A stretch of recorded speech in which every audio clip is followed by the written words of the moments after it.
Hi folks, this is Checkpoint Quiz 10.4. In number 1, we're given information about an angle. We're told that theta is between pi and 3 pi over 2, and we're given the cosine of theta is negative 2 radical 5 over 5. So if I go back to unit circle stuff, as I go around the circle, this is 0, pi over 2, pi, and 3 pi over 2. So we're told that theta is between pi and 3 pi over 2. That means that theta lives here in quadrant 3. Okay? So part A, the usual, we're asked to find the sine of theta.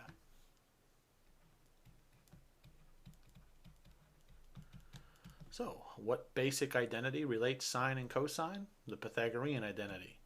Cosine squared of an angle plus sine squared of that angle is 1. So I substitute in what the cosine is. Negative 2 radical 5 over 5. Square that.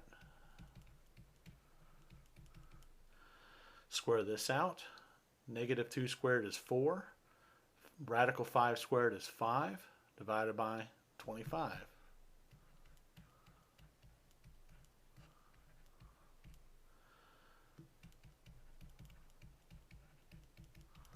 Well, this simplifies to just 4/5.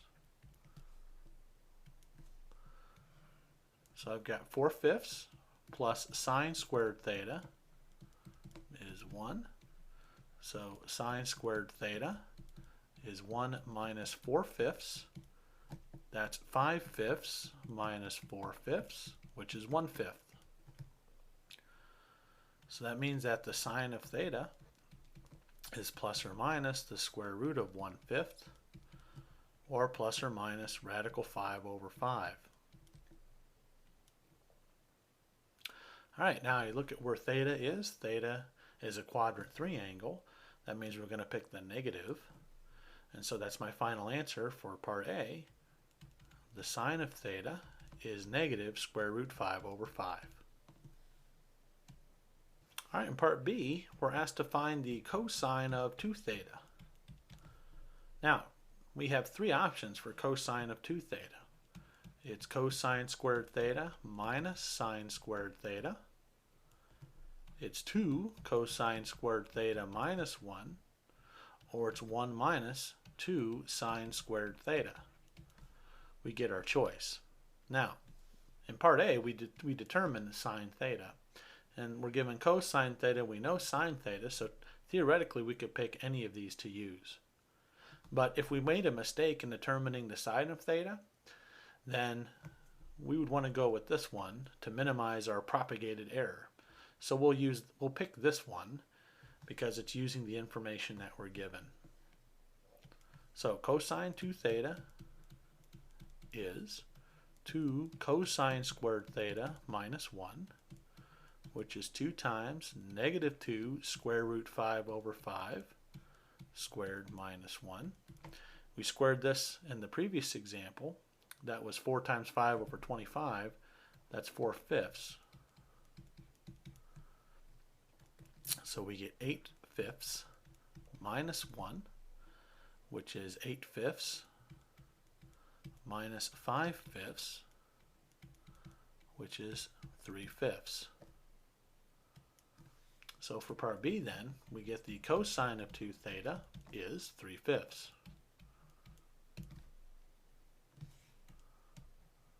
All right, in part C, we're asked to find the sine of 2 theta. One way to proceed is to use the double angle identity for sine. This is 2 sine theta cosine theta. In order to use this formula, I need to use what I got for sine theta, which was negative square root 5 over 5.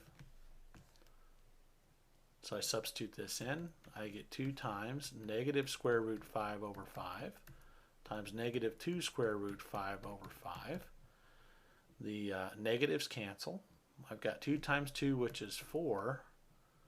I've got square root 5 times square root 5, which is 5, over 5 times 5, 25. This reduces down to 4/5. That's one way to do it. That'll do it for part C. All right, in part D, we're asked in which quadrant does the terminal side of 2 theta lie when plotted in standard position? So how can we figure this out? Well, we're told that theta itself lies between 0 and pi.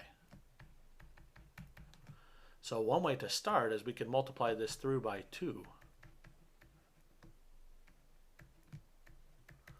This tells us that 2 theta is between 2 pi and 3 pi. But as we go around the circle, I know once all the way around is 2 pi, and then another halfway around would get us to 3 pi.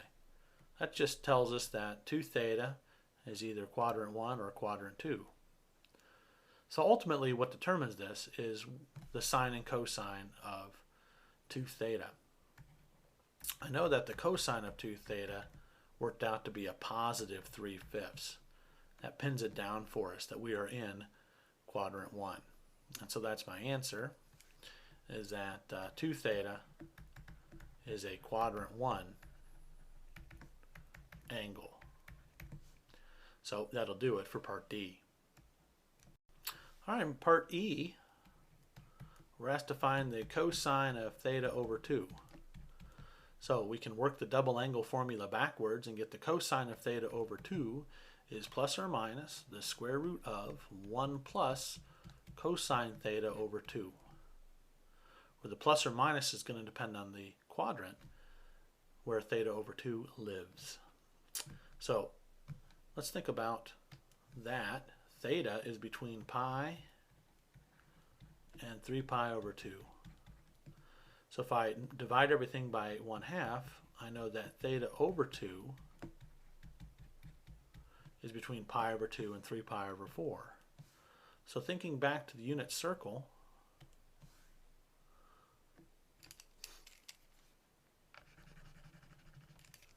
theta over 2 is between pi over 2 and 3 pi over 4. Pi over 2 is here, and 3 pi over 4 is here. So that puts theta over 2 somewhere in here. And what's important about that? That's quadrant 2. That means we're going to select the negative here. So this is negative square root 1 plus the cosine of theta is negative 2 radical 5 over 5. This is all over 2.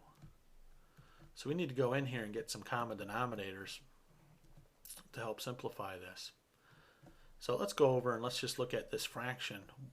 1 plus a negative, so it's 1 minus 2 radical 5 over 5 all over 2. To simplify this complex fraction, I'll multiply the numerator and denominator by 5. When I distribute in the numerator, I get 5 minus 2 radical 5 over 10. So I get 5 minus 2 radical 5 over 10. Now, we could multiply top and bottom by 10 and rationalize the denominator if you want. It's not going to make things look a heck of a lot prettier.